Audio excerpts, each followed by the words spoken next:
Concernant Avant de commencer, j'ai été contente de participer au travail du projet de loi 113. J'ai été contente de travailler avec la ministre de la Justice, avec la députée de Joliette qui est souvent pertinente, mais tout le temps pertinente, toujours à propos dans ses réflexions. Et j'étais contente de travailler pour la première fois avec mon collègue de Bord-du-Joie sur un projet de loi, un collègue qui m'inspire et me surprend depuis plus de 2 ans.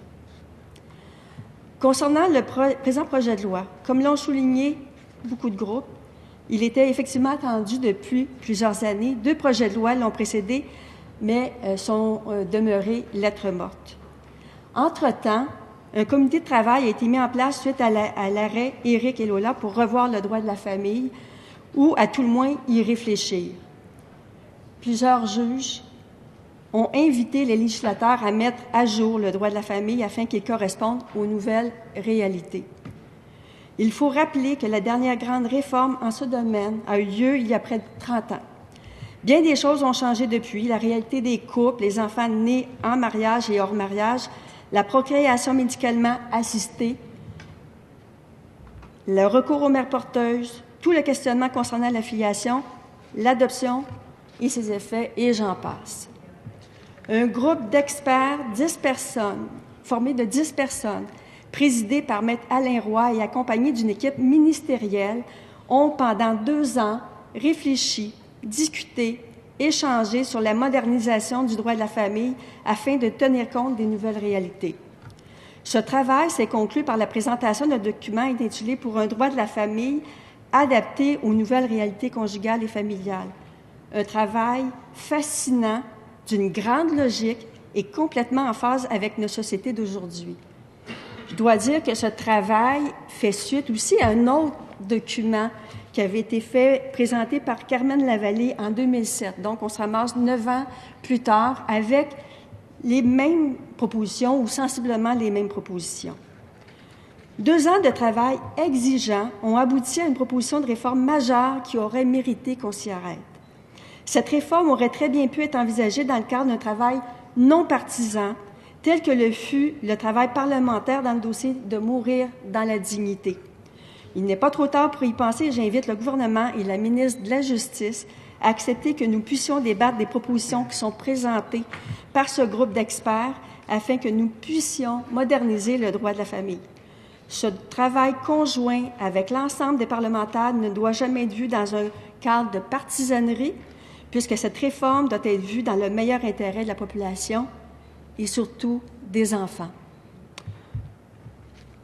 Il y a quelques semaines, mon collègue de Bord-du-Joie a présenté un mandat d'initiative concernant la réforme du droit de la famille. En séance de travail, on nous a répondu, du côté du gouvernement, que nous n'avions pas assez de temps d'ici les prochaines élections pour regarder ce dossier et l'analyser. Pourtant, on parle d'un travail qui est fait, un travail de plus de 600 pages, décortiqué, analysé. Mourir dans la dignité, c'est réglé en 2 législatures. La dernière législature avait fait le travail et nous l'avons adopté à la législature actuelle.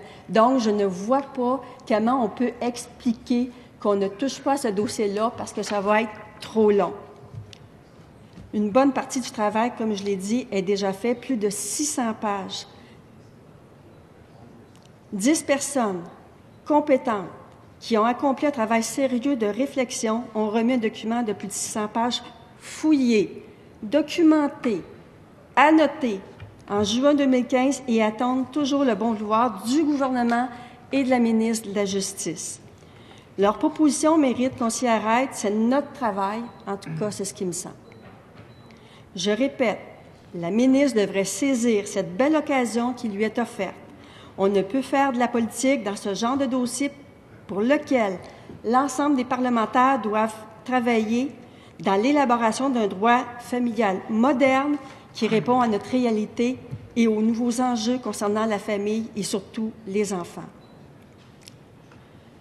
Cette réforme est grandement attendue tant par les juges que les différents juristes travaillant en droit de la famille ainsi que par la population. D'ailleurs, cette semaine, la bâtonnière du Québec a rappelé lors d'un gala adressé aux jeunes du barreau de Montréal l'importance de la réforme du droit de la famille. Maître Alain Roy a récemment démontré une exaspération, une impatience, surtout lors de la dernière consultation particulière, et il a raison. Lui et son équipe méritent que nous nous intéressions réellement à leur travail auquel ils ont consacré 2 ans de leur vie, je le répète. C'est le minimum que nous devrions faire. J'invite encore le gouvernement et la ministre de la Justice d'y réfléchir encore et de démontrer une ouverture. Dans le cadre de ces représentations, Maître Alain Roy nous a invités à envisager le droit de la famille comme un tout et non pas en extrayant certaines parties comme nous le faisons avec le droit sur l'adoption, car le résultat restera malheureusement un travail inachevé. Maintenant, en ce qui concerne plus particulièrement le projet de loi 113 en matière d'adoption. Ce projet de loi est attendu par l'ensemble des groupes qui se sont présentés aux consultations particulières. Durant ces consultations, Maître Alain Roy a mentionné que certaines adoptions n'ont pas toujours lieu d'être dans la réalité d'aujourd'hui, que certaines ne devraient pas entraîner une rupture définitive avec la filiation d'origine. On doit protéger l'identité de l'enfant. Comme l'a souligné mon collègue de Bordua tout à l'heure, effectivement, il y a des cas où on ne devrait pas couper les liens d'origine avec les grands-parents, avec les oncles et les tantes. Il faut s'adapter aux nouvelles réalités d'aujourd'hui. D'ailleurs, certains groupes autochtones rencontrés lors des consultations particulières nous ont permis de constater que selon leurs coutumes, la filiation originale demeurait, n'était jamais rompue. Il n'y a pas de rupture avec la famille d'origine. Certains ont même mentionné que la délégation de l'autorité parentale, telle que proposée par la Chambre des notaires du Québec et par Maître Alain Roy, était ce qui ressemblait le plus à la conception de l'adoption. Donc, si la coupure du lien d'origine ne doit pas être faite automatiquement pour nos enfants, mais ne doit pas aussi être fait pour les enfants de milieux autochtones. Il faut donc faire attention d'introduire des notions qui ne reflètent aucunement la coutume de certains groupes autochtones. Certains de ces groupes l'ont très clairement exprimé et ont même suggéré un nouvel article qui reprend toute la notion de la délégation de l'autorité parentale, délégation qui avait été suggérée tant par Maître Alain Roy et ses experts que par la Chambre des notaires du Québec. L'adoption telle que vécue il y a 50 ans et aujourd'hui ne peut être vue de la même façon. Le contexte social a changé. Lors des consultations, on nous a mentionné que nous devions considérer d'autres alternatives à l'adoption plénière, soit la tutelle dative, la délégation de l'autorité parentale ou l'adoption plénière sans rupture de la filiation d'origine. Ces alternatives répondraient à nos nouvelles réalités et aussi à celles de plusieurs groupes autochtones.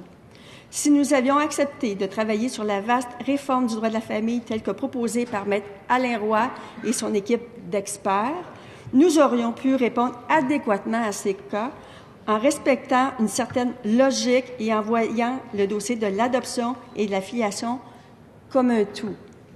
Beaucoup de propositions faites par le groupe de réflexion se retrouvent d'ailleurs dans le rapport présenté par Carmen Lavallée, comme je le disais tout à l'heure.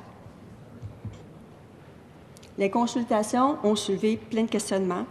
Pourquoi avoir décidé de présenter ce projet de loi au lieu d'entamer la vaste consultation demandée par Maître Alain Roy et son groupe d'experts et régler toutes ces problématiques en les considérant comme un tout? Je ne sais pas. C'est la ministre qui pourrait nous l'expliquer. Moi et mon collègue allons adopter le principe malgré tout. Nous allons faire le travail qui doit être fait, mais je persiste à dire que nous avons manqué une belle occasion. Merci, Monsieur le Président.